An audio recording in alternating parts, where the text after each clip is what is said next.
de hoje nós estamos na sala dos adolescentes, os nossos queridos juvenis, faixa etária entre 15 e 17 anos. E nós estamos indo já para a nossa lição de número 9, já estamos aí caminhando novamente para uma finalização de trimestre. E eu desejo de fato que você tenha passado uma semana bem legal, bem abençoada na presença do Senhor, que sua semana tenha sido bastante produtiva e de bastante adoração ao nosso Deus.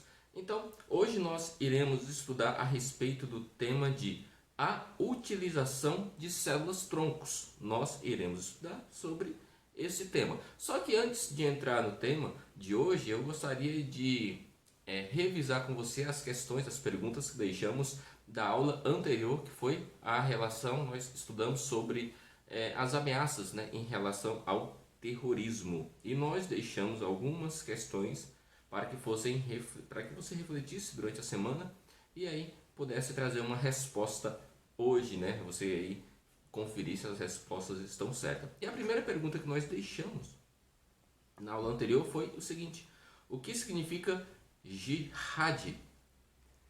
Jihad é um termo que significa esforço ou luta. Segunda, estamos vivendo o cumprimento das escrituras sagradas? Por quê? Sim, pois Jesus nos alertou sobre todas essas coisas. Terceira, embora vivamos tempos difíceis, podemos ter paz com Deus. Por quê? Por que nós podemos ter paz com Deus mesmo em meio a tantas tribulações e a tantas coisas?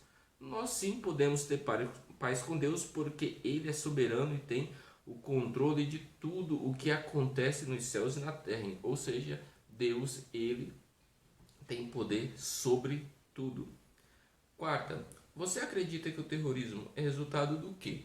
Qual é a sua opinião sobre isso? O terrorismo, afinal de contas, ele é resultado do quê? O que é o resultado do terrorismo?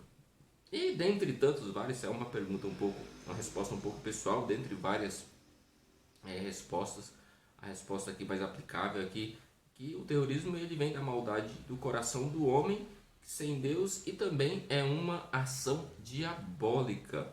Quinta e última questão, uma resposta pessoal, que você diria para uma família que foi vítima de terrorismo, Então isso aí, como que você exercitaria tudo aquilo que você já sabe em relação a Cristo, em relação ao nosso Salvador? O que você aconselharia para uma pessoa que sofreu algum atentado terrorista? Então vamos já entrar na nossa aula de hoje, que o título é a utilização de células tronco. Já gostaria de pedir para que você se inscreva no canal da EBD, também deixe o seu like e compartilhe esta aula com outras pessoas para que também elas possam refletir sobre este assunto.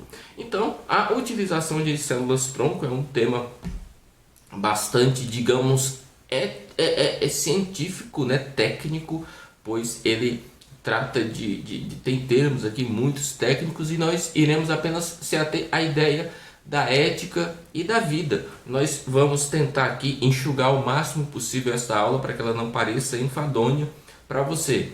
Trazer aqui apenas o resumo disso para que você possa ter um posicionamento e daí, se você se interessar, poder estudar mais ainda talvez com pessoas que são especialistas nisso, pois tem a ver com genética, com biologia, é uma questão bem profunda, Mas nós iremos aqui expor aquilo que é possível e que está ao nosso alcance, o alcance mais popular e principalmente aquilo que diz respeito à nossa fé. É isso que nós iremos fechar aqui a ideia.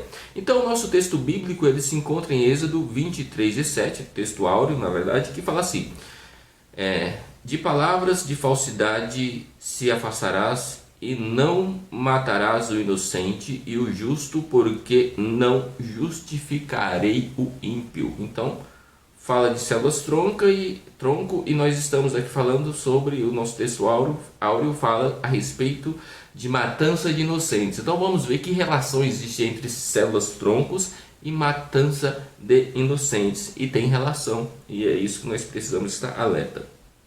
Vamos agora para a nossa leitura bíblica em classe, que se encontra em Jeremias capítulo 1 e versículo 5, que diz assim: antes que eu te formasse no ventre eu te conheci, e antes que saísse da madre te santifiquei e as nações te dei por profeta. Então nós temos aqui agora uma alusão do profeta, em que Deus fala que conhecia-o antes mesmo dele nascer, ou seja, ainda nas entranhas, antes dele ser formado, ainda antes dele se tornar ainda ali aquele um formato já humano, mesmo naquela parte embrionária dele, Deus já conhecia e já tinha um plano na vida, já tem um plano na vida do indivíduo. Então vamos aqui continuar nossa leitura bíblica em classe, que agora está em Eclesiastes 1, 13, 14, 16 ao 18. Eclesiastes 1, vamos ler a partir do versículo 13, vamos ler o versículo 14, vamos saltar para o versículo 16 e vamos ler até o 18.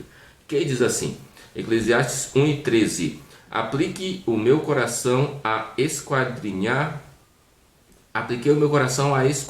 e a informar-me com sabedoria de tudo quanto sucede debaixo do céu. Essa enfadonha ocupação deu Deus aos filhos dos homens para nela o exercitar. Versículo 14. Atentei para todas as obras que se fazem debaixo do sol, e eis que tudo era vaidade e aflição de espírito. Agora vamos para o versículo 16. Falei eu com o meu coração, dizendo: eis que eu me engrandeci e sobrepujei em sabedoria a todos os que houve antes de mim. Em Jerusalém, na verdade, o meu coração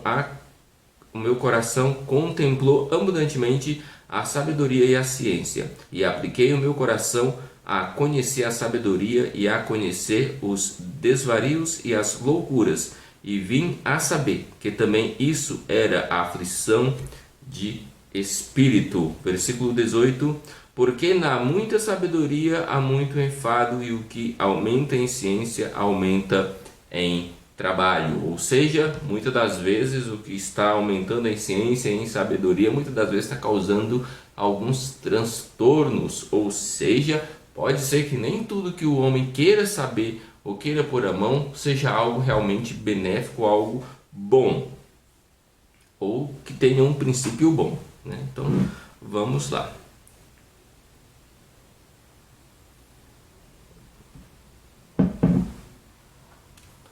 Células troncos. Elas ainda é um assunto que ainda é bastante...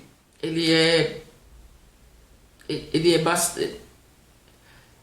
Ele não é um assunto antigo, é um assunto bastante recente. É algo que não faz muitos anos aí que a ciência já estuda com mais profundidade.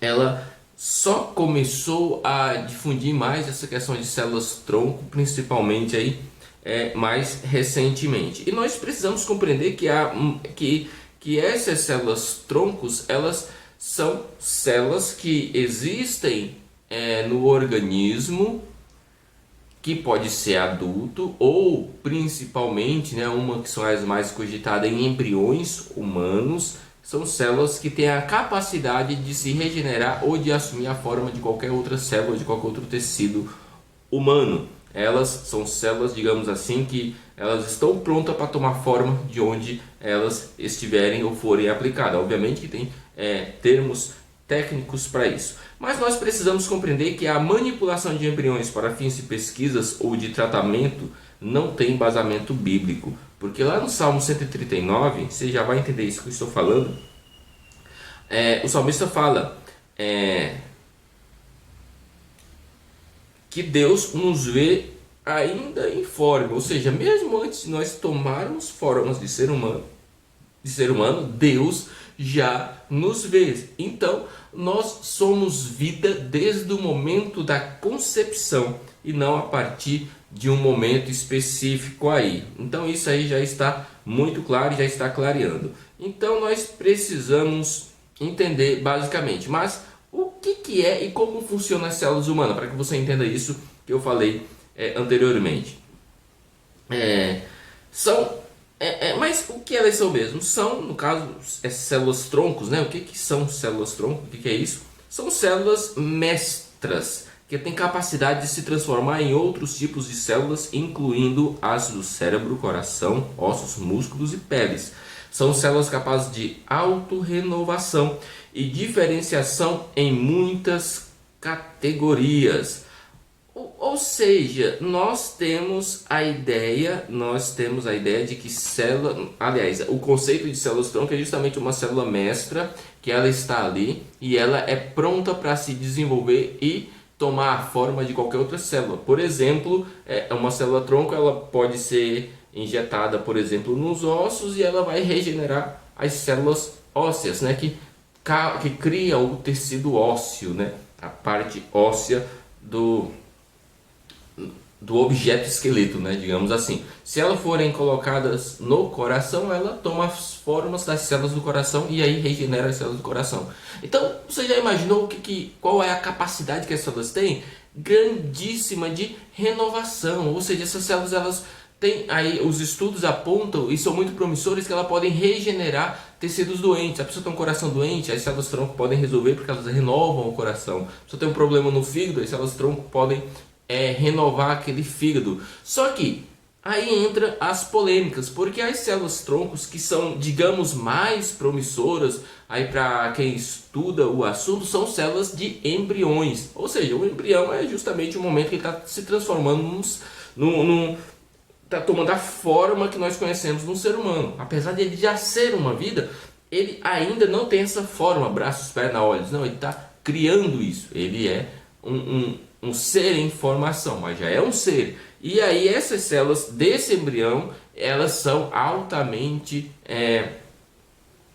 ela tem esse poder alto de poder se transformar ou se regenerar no corpo humano. Então por isso que há alguns cientistas que apoiam isso, que podem pegar, por exemplo, embriões humanos para manipular, e quando pega o embrião humano, obviamente ele morre. Você tira o embrião, no caso da barriga da mulher, e aí a partir daquele momento eles começam a manipular o embrião para assim se beneficiar das células troncos que existem ali. E isso é bastante grave, porque é uma vida que está sendo destruída para tentar salvar outra vida, sendo que é uma vida que não escolheu isso. Afinal de contas, ela é uma inocente, ela nem nasceu, ela ainda não tem intelecto, raciocínio, mas já é uma vida e ela não teve escolha. Ela veio ao mundo simplesmente para ser uma cobaia, para ser apenas um experimento para a comunidade científica ou para ser a tentativa de cura de outra pessoa. Mas por que ela tem que morrer sem ter opção de escolha para dar vida a outro? Então isso é algo que causa bastante polêmica no mundo acadêmico por causa da questão da ética. Porque existem essas células tronco que são extraídas dos embriões humanos, mas também existem células troncos que podem ser extraídas de outras partes do corpo, como da medula espinhal, que é possível extrair também essas células troncos. Elas não são tão promissoras tanto quanto as células troncos dos embriões humanos. Por isso eles alguns dão preferências a estudarem com as células de embriões humanos, ou seja, de pessoas que iriam nascer, crescer e ter uma vida como eu e você temos, mas eles interrompem isso para estudar. E aquela célula obviamente não vai ser uma pessoa, né? Pois eles destruíram, né? Antes dela nascer. Então isso aí é bastante complicado.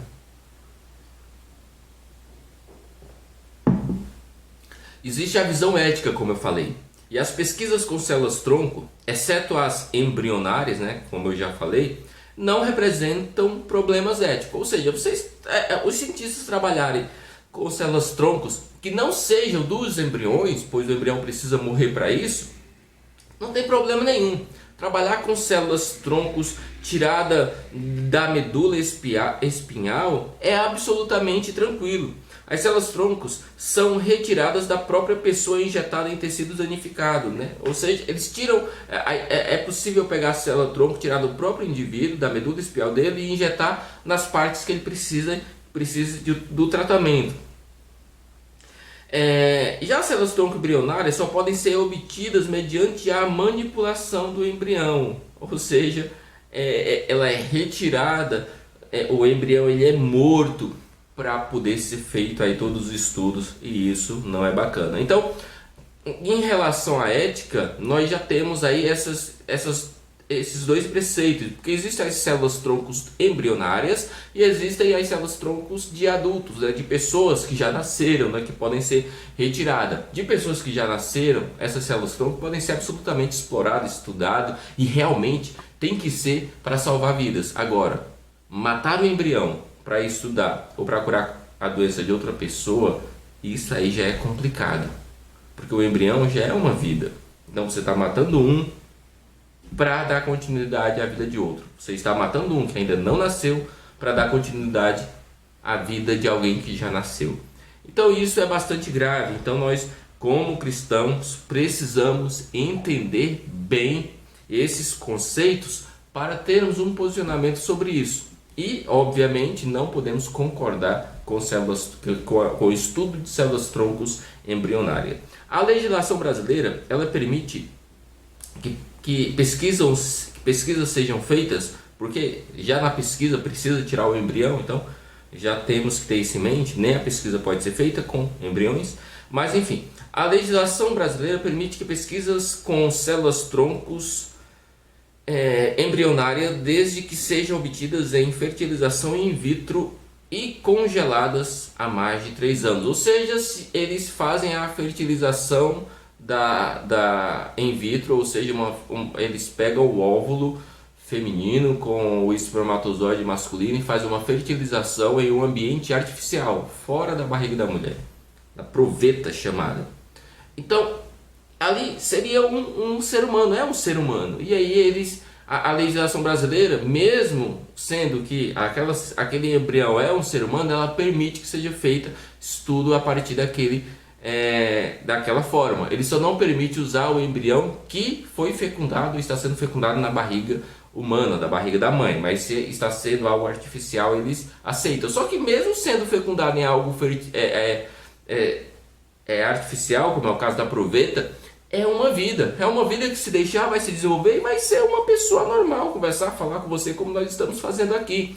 Então, mesmo diante dessa situação, nós não concordamos como cristão, pois é uma vida que está sendo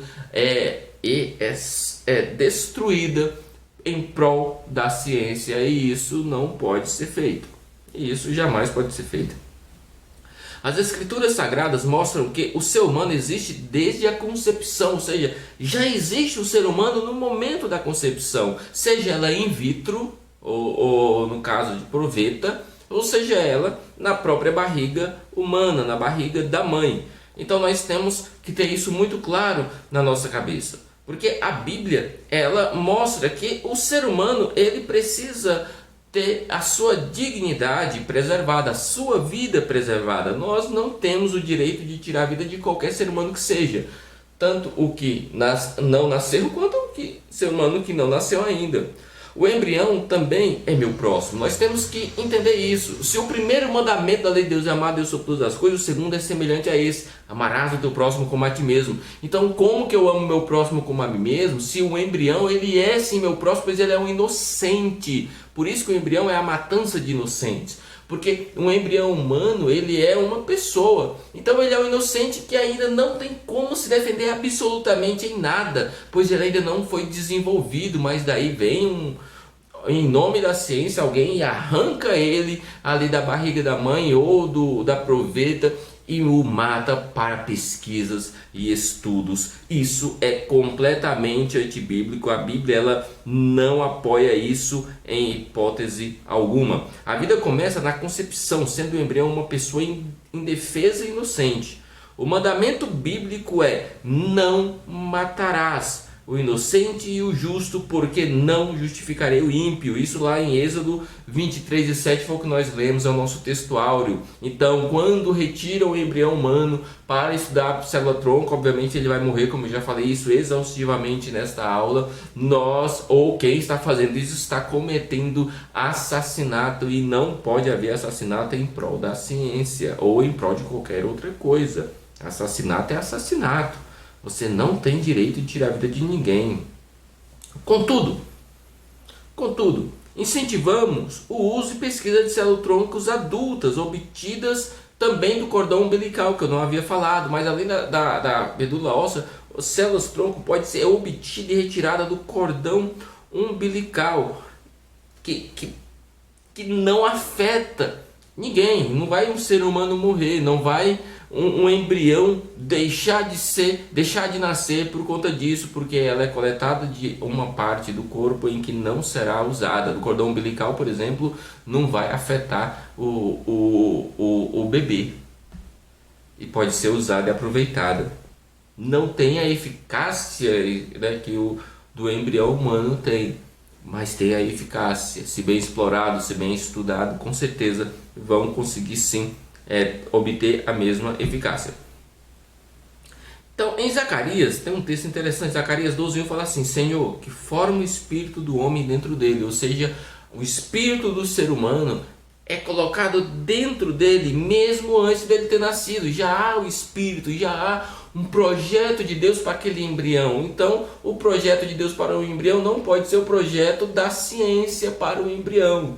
Então, nós precisamos entender isso e preservar isso e compreender que nós, cristãos, sempre iremos apoiar a vida, seja a circunstância que for, seja a situação que for, a vida está em primeiro lugar no que diz respeito a esses assuntos. Então, é um assunto complexo, eu sei, talvez cansativo, mas é um assunto importante para que nós possamos ter um posicionamento bíblico, ter um posicionamento cristão em relação a isso. E a nossa aula de hoje era essa. Eu quero apenas deixar aqui as perguntas para que você reflita durante a semana e traga na próxima semana as respostas. E a primeira pergunta é o seguinte: defina de maneira resumida o que são células tronco. Vou ler aqui, vamos ler a primeira pergunta, vamos ler agora a segunda pergunta. Por que a igreja diz não ao uso de células troncos embrionárias em tratamentos e pesquisas? Porque nós não concordamos em usar células troncos de embrião. Terceira, de acordo com a lição, quando começa a vida? Quando é que a vida ela é iniciada?